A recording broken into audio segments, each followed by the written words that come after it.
Hello and welcome back to When the Fuck Did I Become Old? Today we're talking to Thomas Power, who has spent the last few decades doing exactly what most people fear doing, and that is adapting to this ever-changing, fast-paced world that we live in.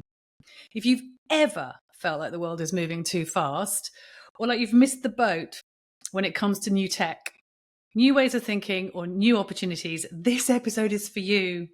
We're talking about reinvention, how to stay relevant, and the importance of staying healthy, not just in your 30s, but in your 60s. Thomas, welcome. Thank you so much for joining us.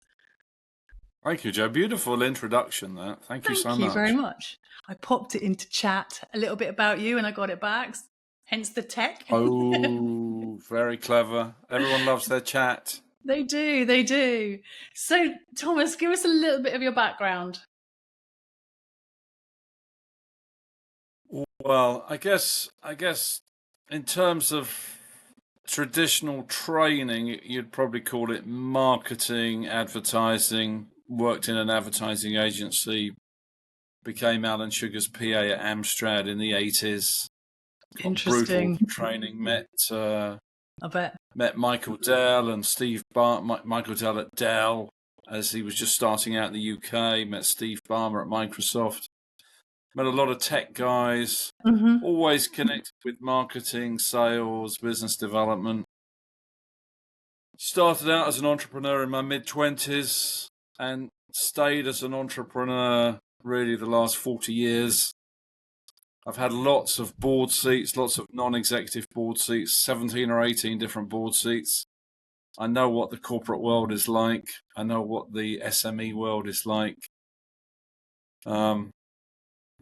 I've always been obsessed with staying on the cutting edge of whatever pattern, shape, trend, or meme is popular. And how do you do that? Lots of different ways. I read a lot. I go to lots of conferences and events, particularly in the United States. And I know all the right people. I spent 40 years building a network, and so I know where all the right people are. I know where the knowledge is. I know where I have to go to get knowledge, information. I can study a market ever so fast, much faster than anyone could ever imagine. And is that just a skill that you've acquired over time? Yes, I mean, Alan used to say to me, "Don't come back in this room until you've got more information than me," and that was a very good training sentence for me, because I thought, wow, I've got to have more information than you. So how do I do that? So by Alan, we're talking about Lord Sugar, aren't we? We are. And I think as a result of meeting a lot of tech people very early on in my 20s, I developed the habit for gathering knowledge and information fast. Where to get it, how to get it, who to get it from, what was it for, how to use it. And I started to study pattern, shapes, trends, memes, everything going on around me. Very sensitive to pattern recognition, very sensitive to new memes, very sensitive to weak signals. My nature, I think it's probably an autistic trait, but pattern recognition is something I see all the time. So by pattern recognition, are you talking about events to find data? Sorry.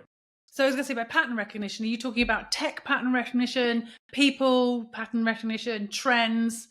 What are you reading? Well, it's pattern recognition is keywords that people say that I haven't heard before, particularly keywords, sentences, phrases, or a couple of words together I've never heard before. They go, "Oh, Joe, why did you say that? I've not heard that sentence before." So I'm very sensitive to a new sentence that I haven't heard before. If Penny says something that I haven't heard before in the last 37 years, I can tell you that exact sentence that she will say. I say, "Oh, you've never said that before." And she says, "Oh, God, you're weird." And Penny is your wife. Penny is my wife.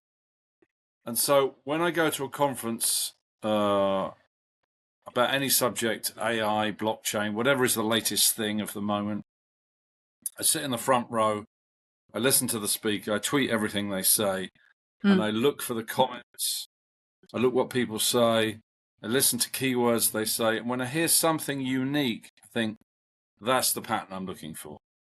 And then I hunt down that pattern where I hear that phrase again in other people.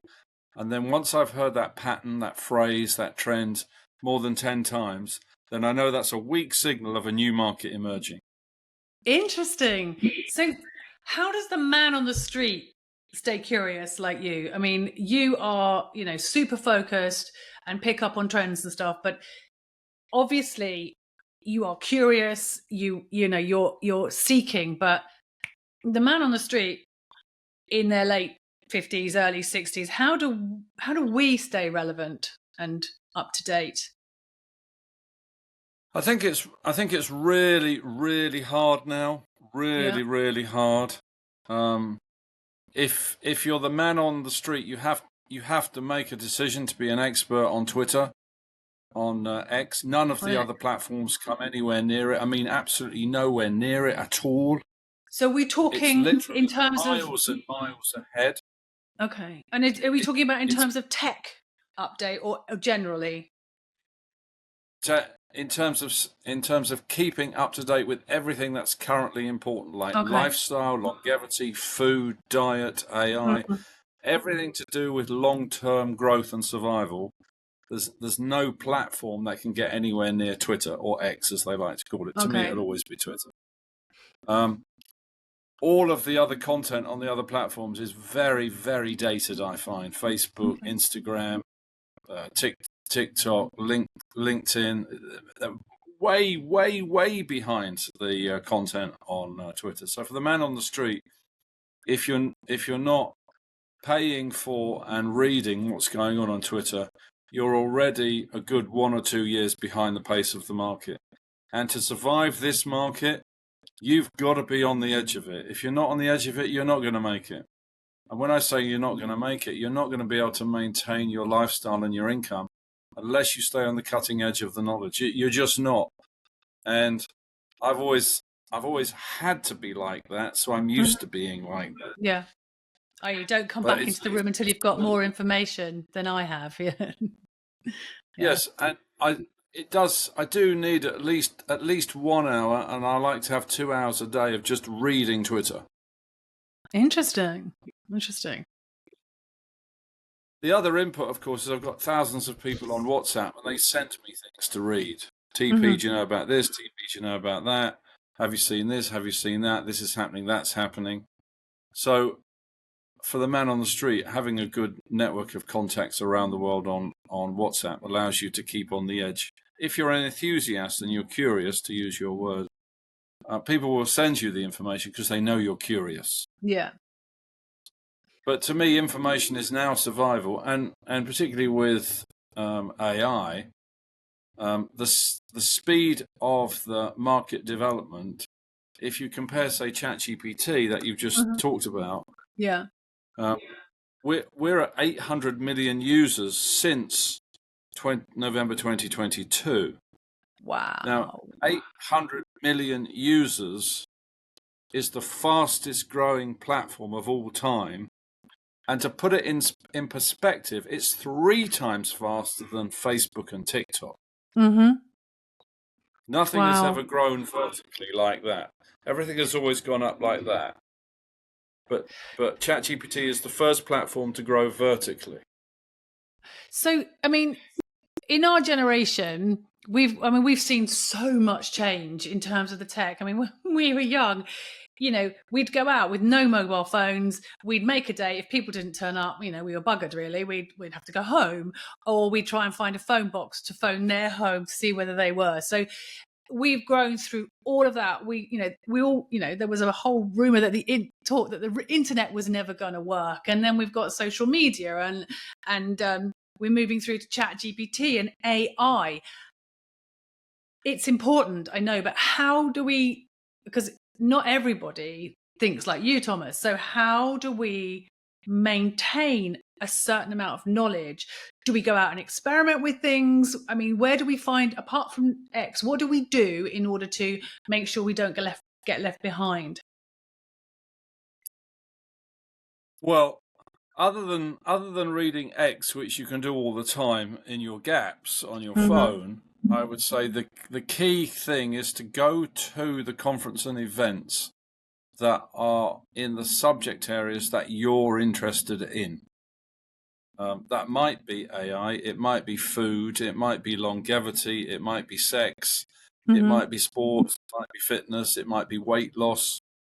But try to go to the conference and events that are the subject matter that you love, because you can't study anything that you don't love.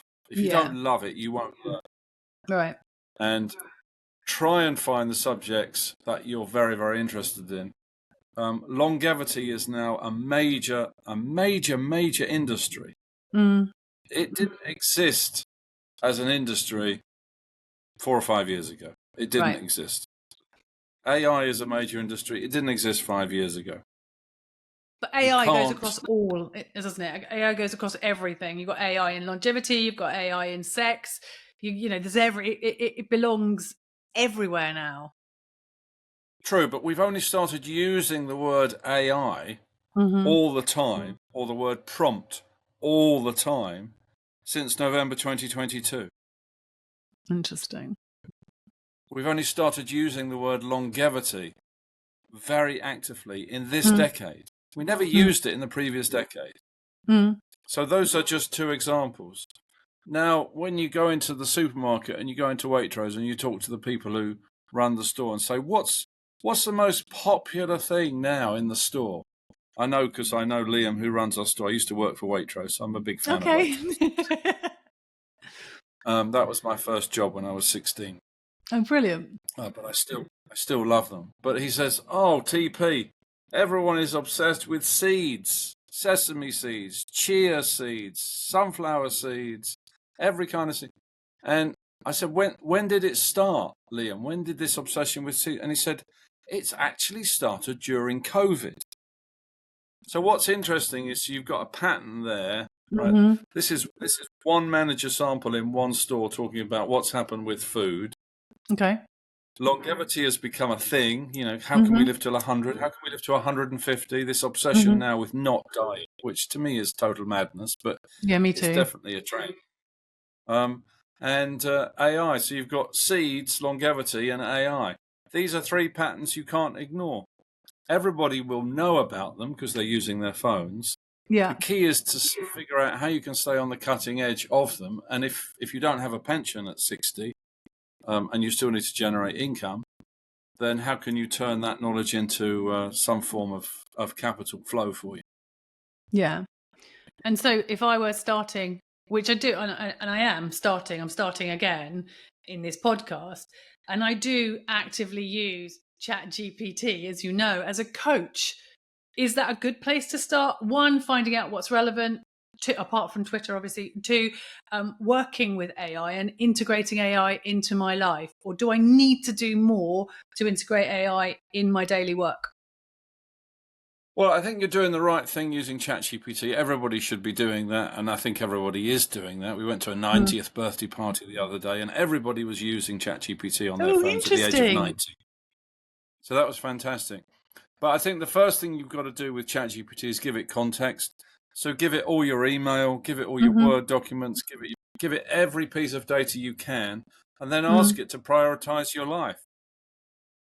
Interesting. Tell it what's important to you. Is money important to you? Is health important to you? Is sex important to you? Is running important to you? Is going on holiday important to you? Tell it what is your priority and let it organize your life. But give it all your email. I've given it 30 years of email. I've given it 30 years of PowerPoint, 30 years of Excel, 30 years of Word. I've given it every piece of data I've got. I've given it bank accounts, financial data, passport, driving license. I've given it every piece of data I've got and said, now go. So don't think that's... so there is a whole thing about, data and it being stolen. And so ChatGPT is safe enough for you to do all of that, and it's not somebody else going to be able to find out that information. If it gets hacked and people get access to the data, it's tough titty for me, unfortunately. But I think we're witnessing the birth of an organization which is on a par with Google, Microsoft, Facebook, Tesla. You know, we're witnessing the birth of a monster. We've never seen a company in the history of time grow this quickly ever.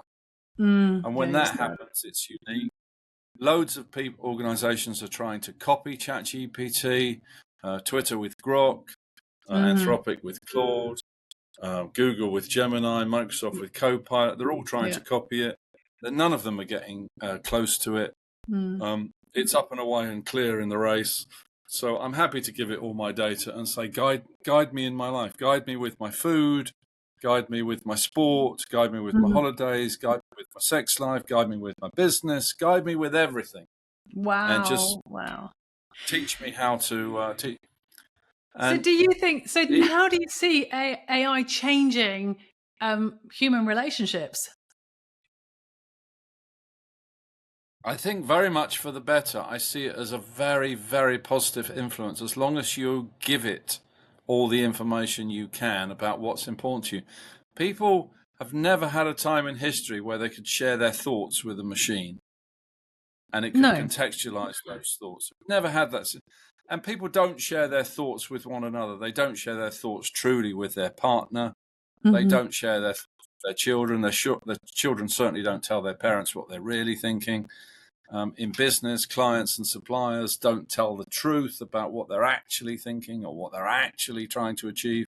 Now we have a machine that can work it all out. So use it, exploit it, and use it to improve relationships with people. If I want to improve my relationship with Joe, feed everything I know about Joe into it, feed everything I know about me, and ask it to prioritize what's the best way to talk to Joe, as I did before this meeting today.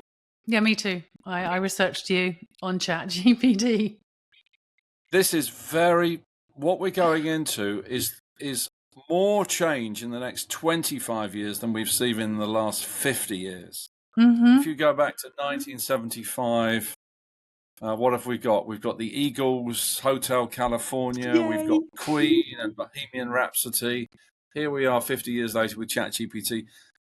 In the next 25 years, we're going to see man and machine merge into one and become human machines.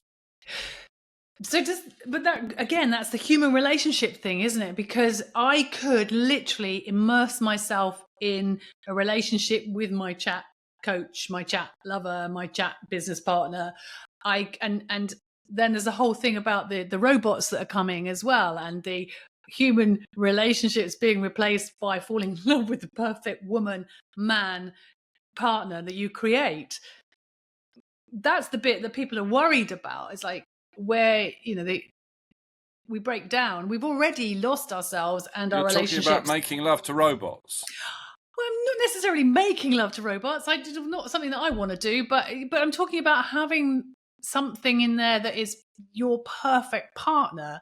We've already lost ourselves in our relationships in terms of when we were locked down and we then started to talk to each other like we're talking to each other now, and not have that contact, that eye contact, that touch, and I'm not suggesting it's sexual, but I'm just saying the interaction between being with somebody, not something. Do you think we're going to lose that? I don't. I don't see anything bad about what's coming. I really don't. I see it as an upgrade. I think we're upgrading. Okay. I see a lot of people on Twitter, young people talking about the 1970s, and they're saying, God, it must have been so amazing to have been alive in the 1970s. It was such an amazing decade, so amazing to observe it. And I think to myself, God, they've got no idea how bad it was. Economically, it was the toughest decade I've ever experienced.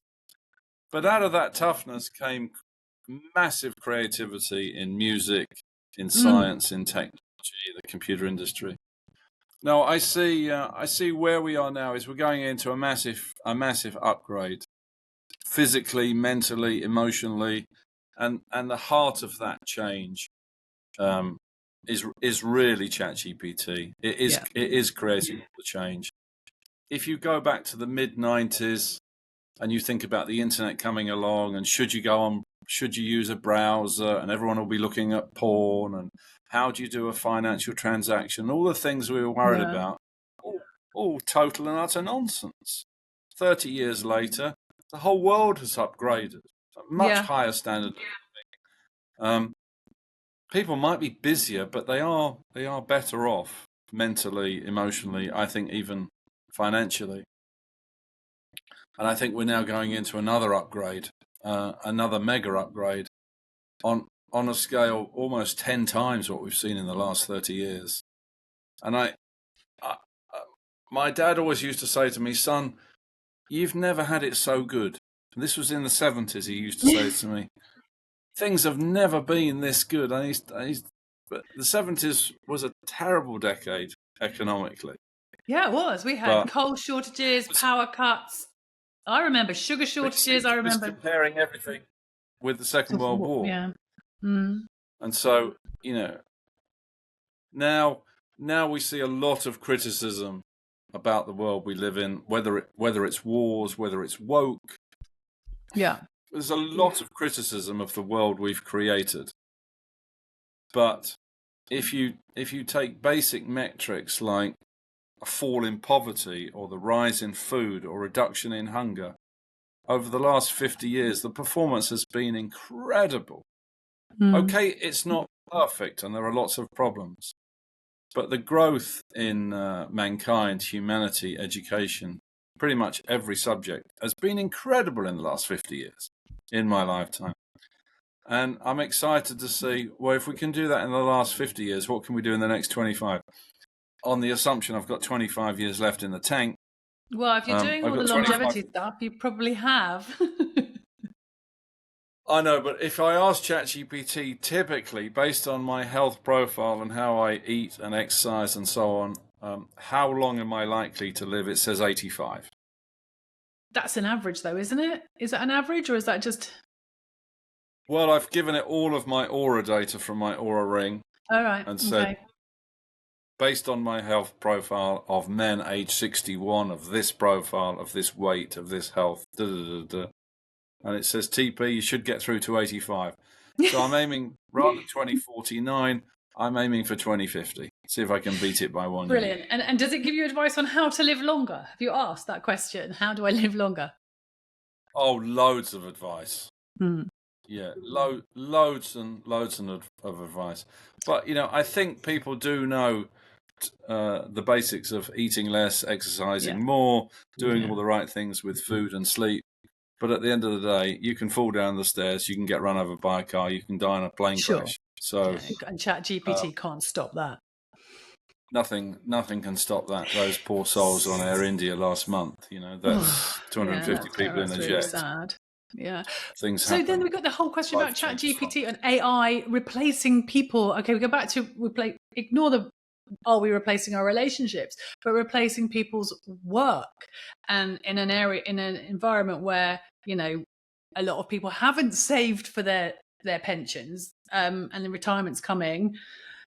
We're also being replaced by AI because you're not talking to a nutritionist, you're talking to chat. You're not talking to an exercise coach, you're talking to chat.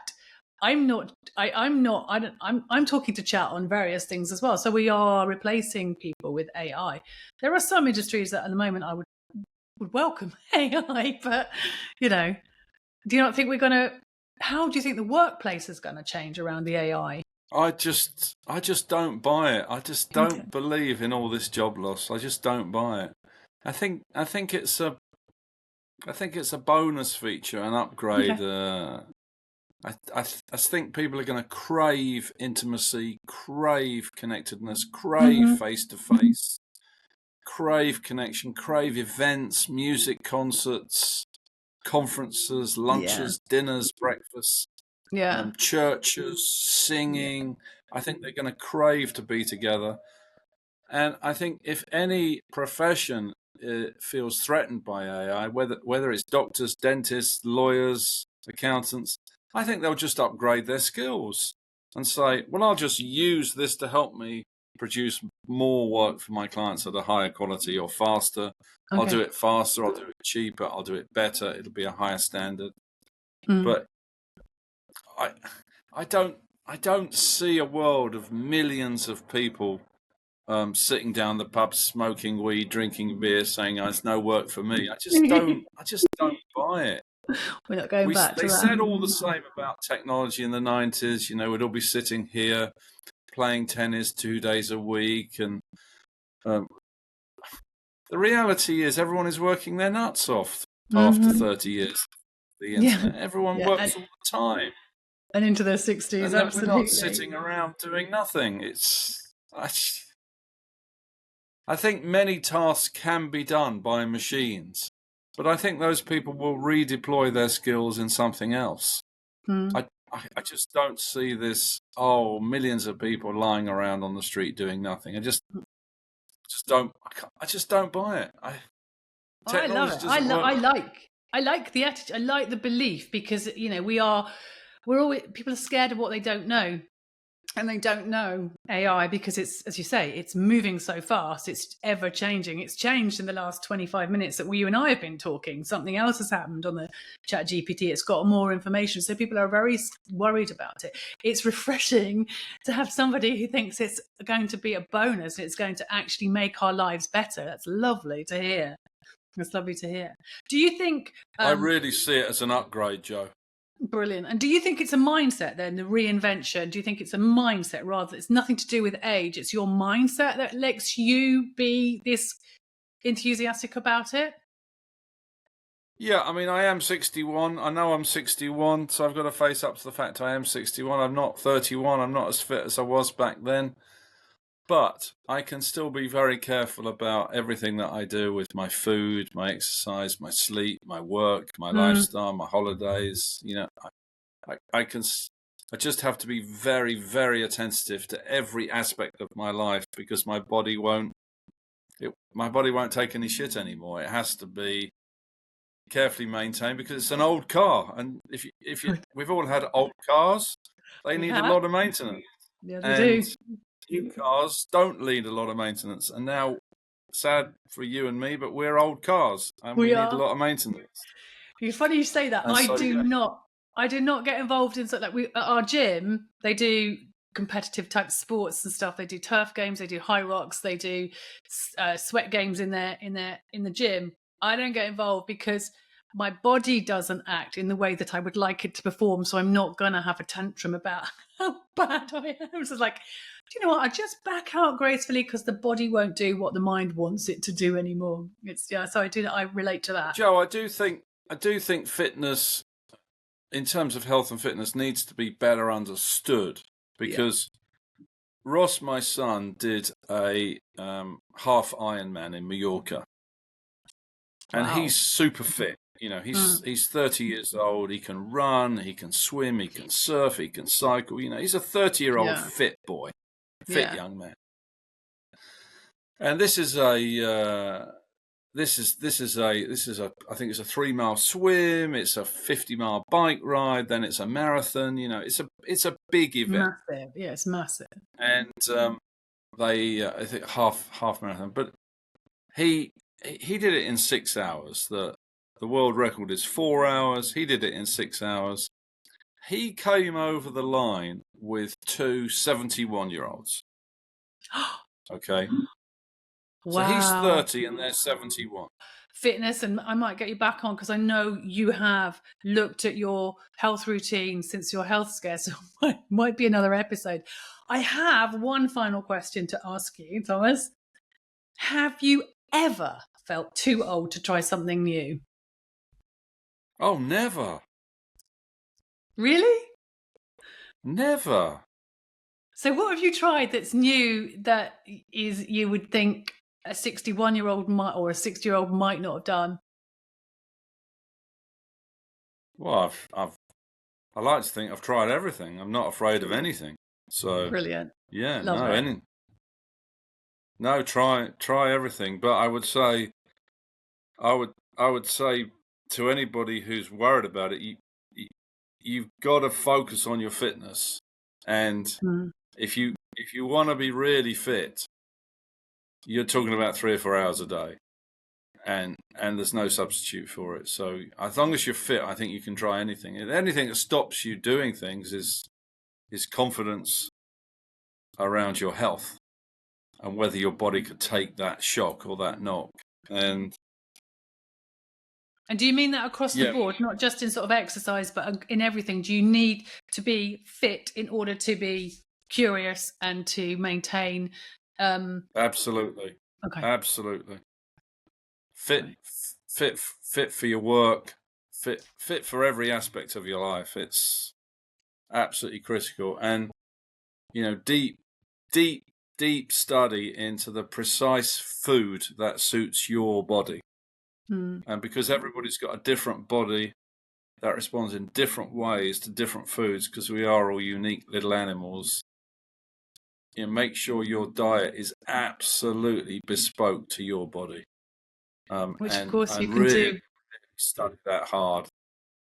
Which, of course, you can do with ChatGPT, can't you, as well now? So we do a full circle on stay healthy, keep relevant, keep up to date.